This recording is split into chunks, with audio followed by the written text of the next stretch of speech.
Online creation class में आपको welcome करता हूं। आज हम टॉपिक जो डिस्कस करेंगे वो है आपके पास पाइथागोरस थ्योरम। पाइथागोरस थ्योरम को आपके पास पहले उसका प्रूफ और उसका स्टेटमेंट करने से पहले मैं आपको कुछ यहाँ पे एक राइट एंगल ट्राइंगल में कुछ बेसिक चीज़ें बताऊंगा जो हम यूज़ करेंगे यहाँ पे। सबसे पहले जो आपके पास पाइथागोरस थ्योरम है ये आपके पास एप्लीकेबल है सिर्फ राइट एंगल ट्राइंगल के लिए। राइट एंगल ट्राइंगल में आपके पास क्या होता है, आपके पास एक ट्राइंगल, ये आपके पास एक ट्राइंगल है ए बी सी जो आपके पास राइट एंगल्ड है एट पॉइंट बी पे। अब जो राइट एंगल बी, जिस पॉइंट पे ये राइट एंगल है बी पॉइंट पे, उसके अपोजिट पे जो आपके पास साइड होती है इसको बोला जाता है आपके पास हाइपोटेन्यूस। इसको क्या बोला जाता है, इसको बोला जाता है आपके पास हाइपोटेन्यूस। अब जो आपके पास पाइथागोरस थ्योरम है वो आपके पास बताती है कि अगर आपके पास एक राइट एंगल ट्राइंगल होगी, उस राइट एंगल ट्राइंगल में आपके पास क्या होता है, जो हाइपोटेन्यूस होता है उसका स्क्वायर जो है वो इक्वल होता है जो आपके पास दो अदर साइड्स होती है उनके स्क्वायर के सम के बराबर। मतलब कि आपके पास ये जो राइट एंगल ट्राइंगल है इसमें आपके पास हाइपोटेन्यूस है एसी, एसी का स्क्वायर आपके पास किसके इक्वल होगा, ए बी का स्क्वायर प्लस बीसी का स्क्वायर। तो आपके पास स्टेटमेंट क्या बनेगा पाइथागोरस थ्योरम का, in a right angle triangle the square of the hypotenuse is equal to the square sum of square of other two sides. मतलब अगर आप कोई भी राइट एंगल ट्राइंगल लेते हो उसमें जो सबसे लंबी वाली साइड होती है हाइपोटेन्यूस, वो आपके पास एक उसका स्क्वायर जो है वो इक्वल होता है दूसरी दो साइड के स्क्वायर के सम के बराबर। तो सबसे पहले जब भी आपने थ्योरम स्टार्ट करनी है उसका स्टेटमेंट पहले लिखेंगे। तो पाइथागोरस थ्योरम का आपका स्टेटमेंट क्या बनेगा, स्टेटमेंट स्टेटमेंट बनेगा आपके पास in right angle triangle, right angled triangle the square of hypotenuse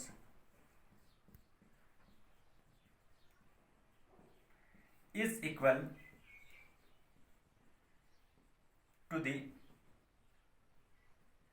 sum of square of other two sides,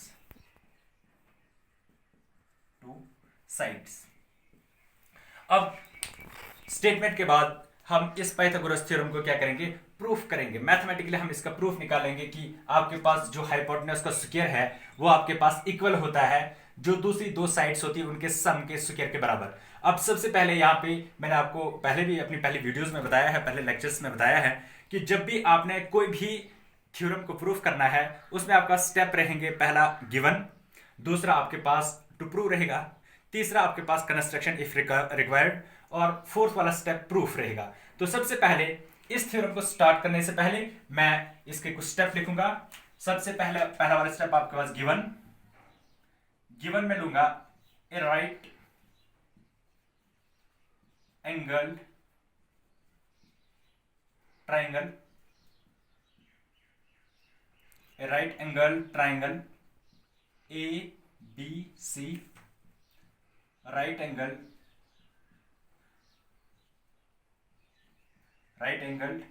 at point B। मतलब आपके पास एक राइट एंगल ट्राइंगल है जो आपके पास राइट एंगल है किस पॉइंट पे, B पे। उसके बाद टू प्रूव, मैंने प्रूव क्या करना है, मैंने प्रूव करना है कि आपके पास AC का स्क्वायर वो आपके पास इक्वल होगा AB का स्क्वायर प्लस BC का स्क्वायर। ये हमने प्रूव करना है। तो construction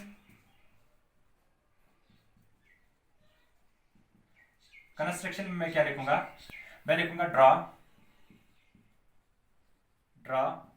BD perpendicular on AC।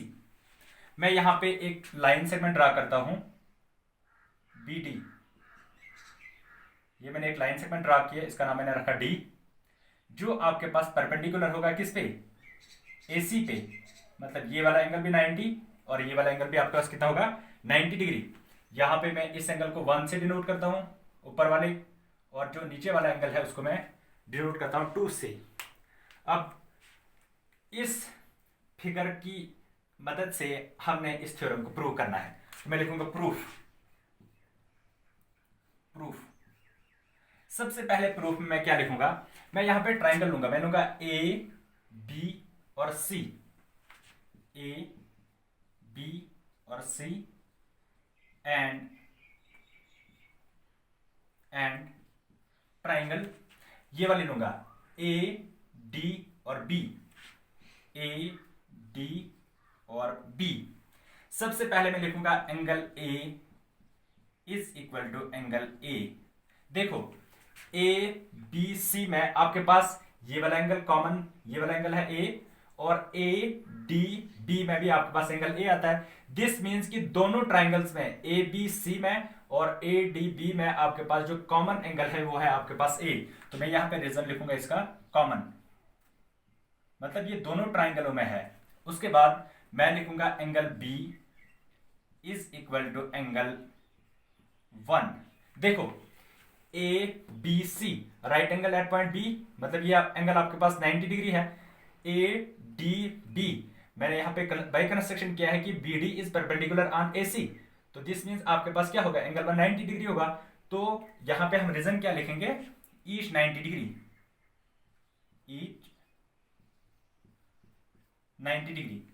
जब आपके पास ये 90 डिग्री होगा, इसके दो एंगल इक्वल होंगे, तो therefore by angle similarity rule, angle similarity rule, आपके पास ट्राइंगल ए बी सी वो आपके पास सिमिलर होगी किसके, ट्राइंगल ए डी बी। तो जब भी आपके पास दो ट्राइंगल सिमिलर होती हैं, उनकी जो कॉरस्पॉन्डिंग साइड्स की रेशो होती है वो आपके पास सेम होती है। तो मैं यहां पे इसकी कॉरस्पॉन्डिंग रेशो, साइड्स की रेशो लूंगा। यहां पे इसकी कॉरस्पॉन्डिंग साइड ए बी, पहले ए बी लूंगा, डिवाइडेड बाई इसकी कॉरस्पॉन्डिंग साइड जो होगी वो आपके पास होगी A D, is equal to, उसके बाद ए सी, और ए सी की जो कॉरस्पॉन्डिंग साइड होगी वो आपके पास होगी ए बी। अब यहां पे क्रॉस मल्टीप्लाई करूंगा, A B multiplied by A B, या पहले ऐसे करूंगा A D multiplied by A C, यह आएगा A D multiplied by A C is equal to A B multiplied by A B, आपके पास आएगा ए बी का स्क्वायर। इसको लूंगा मैं इक्वेशन नंबर फर्स्ट। अब दूसरे में मैं लिखूंगा सिमिलरली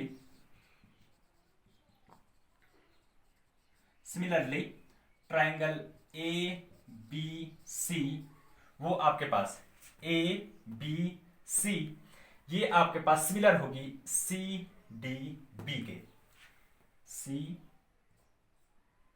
डी बी के। देखो कैसे प्रूफ नहीं लिखना है हमने, क्योंकि हमने एक प्रूव कर लिया है, दूसरी के लिए मैं सीधे ऐसे लिखूंगा ए बी सी और सी डी बी।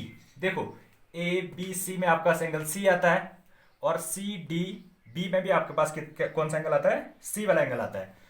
और यहां से दूसरा एंगल बी यहां पे 90 डिग्री है, और यहां पे एंगल 2 जो है वो 90 डिग्री है। तो मींस ये दोनों ट्राइंगल्स जो है आपके पास क्या बनेगी, सिमिलर ट्राइंगल बनेगी। तो मतलब मैं लिखूंगा A B C is similar to triangle, यहां पे लिखूंगा is similar to triangle B D C, B D और सी।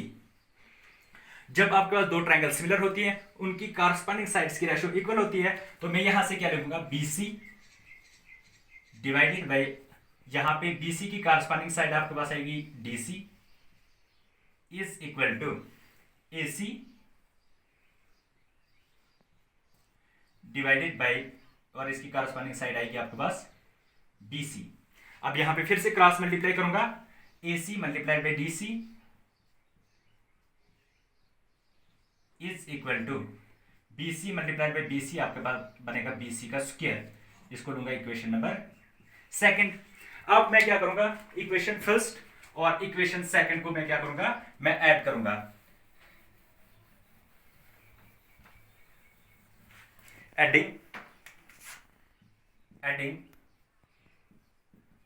Equation first and equation second, जब भी आप दो इक्वेशन को ऐड करोगे, आप क्या करोगे, राइट हैंड साइड को राइट हैंड साइड के साथ ऐड करोगे और लेफ्ट हैंड साइड को लेफ्ट हैंड साइड के साथ ऐड करोगे। अब पहले यहां पे इक्वेशन फर्स्ट की जो लेफ्ट हैंड साइड है वो है आपके पास AD multiplied by AC plus यहां पे जो बी दूसरी इक्वेशन है उसकी लेफ्ट हैंड साइड है आपके पास AC multiplied by DC is equal to यहां पे आपके पास राइट हैंड साइड AB का स्क्वायर प्लस सेकंड की राइट हैंड साइड आपके पास आएगी BC का स्क्वायर। अब देखो लेफ्ट हैंड साइड पे AC यहां पे भी है, AC यहां पे भी है, मैं कॉमन निकालूंगा AC यहां पे आपके पास बचेगा AD, AC मैंने कॉमन निकाला, यहां पे बचेगा आपका DC is equal to AB का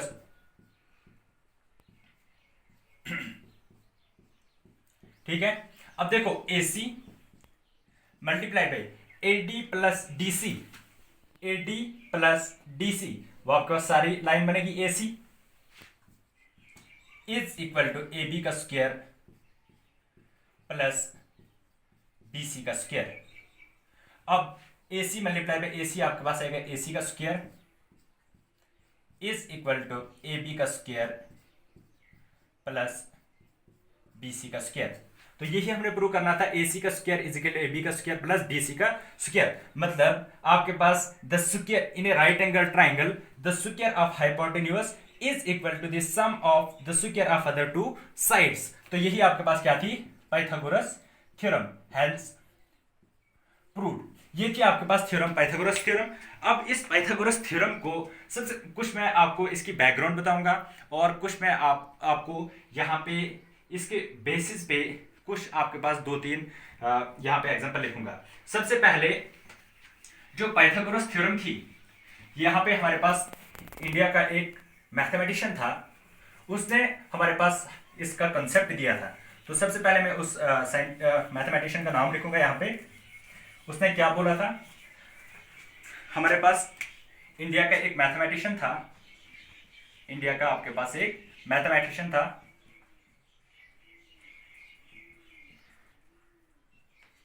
जिसका नाम था बुद्धा अयान। उसने क्या बताया था, उसने बताया था कि अगर आपके पास एक रेक्टेंगल होगी, अगर आपके पास एक रेक्टेंगल होगी A B C और D, अगर हम इसके डायगोनल को ज्वाइन करते हैं, ये वाला AC, इसको जब हम ज्वाइन करते हैं तो उसने जो पाइथागोरस थ्योरम का स्टेटमेंट, मतलब उसने जो कंसेप्ट दिया था, ऑलमोस्ट उसने 800 BC में ये कंसेप्ट दिया था। उसने क्या बताया था, उसने बताया था कि जो डायगोनल होता है, डायगोनल का जब इटसेल्फ, मतलब डायगोनल को जब अपने आप से मल्टीप्लाई करते हैं, वो आपके पास इक्वल होता है उसके लेंथ और उसकी ब्रेड्थ के बराबर। ये आपके पास लेंथ है और ये आपके पास ब्रेड्थ है। तो जो बुद्धायान था उसने आपके पास क्या दिया था, उसने बताया था कि द डायगोनल, उसका जो कंसेप्ट था, the diagonal of a rectangle, the diagonal of a rectangle produces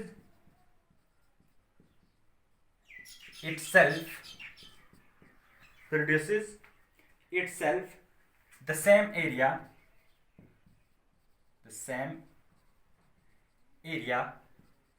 as